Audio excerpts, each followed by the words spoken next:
Hello, I'm Dr. Paul Swan, and I'd just like to share the idea behind my new game, which is called Place Value Plunder 1. Obviously there is a 2 and 3, and as the name implies, this game is about place value.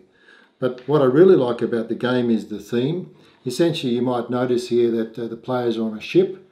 They have to work cooperatively to make sure the ship doesn't sink, but also they've got to try and get their own loot and get off the ship. So it's a nice blend in that game. We'll talk about the mathematics a little bit further.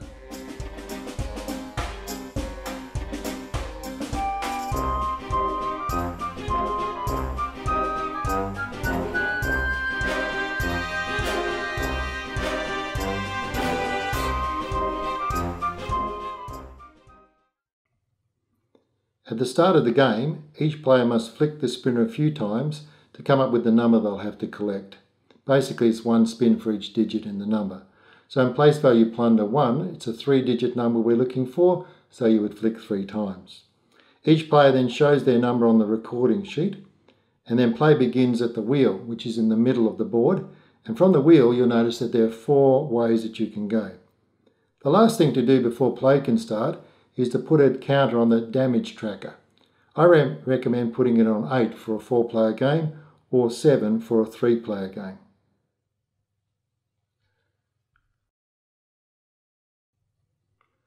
Let's imagine that the number I have to collect is 605. That means I would need to collect 600, 0 in the tens place, and 5. So these might be on the board in the form of numbers or words or even a calculation.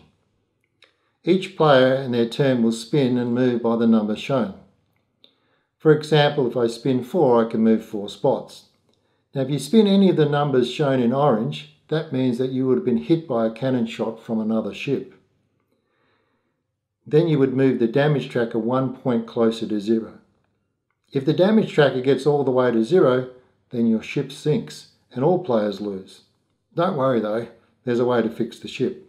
Your main goal is to collect all the parts of your number that you made by spinning, and you can do this in any order. You could go and collect the 1s digit first if you like.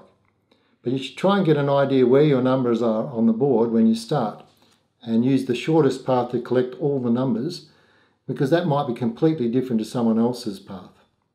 You collect a number simply by moving over it. You don't have to land on it, but you must call out that you're collecting that part of your number. For example, you might say, I'm collecting 600, which is part of my number 605. When you've got your full number collected, it's time to head for one of the 2 escape spots. If you can make it there before your ship sinks, you win. When you pass over the blue spots, that's the wheel or ship repair, you can end your turn early to stay there. These spots are important in keeping your ship from sinking before you can grab all of your loot.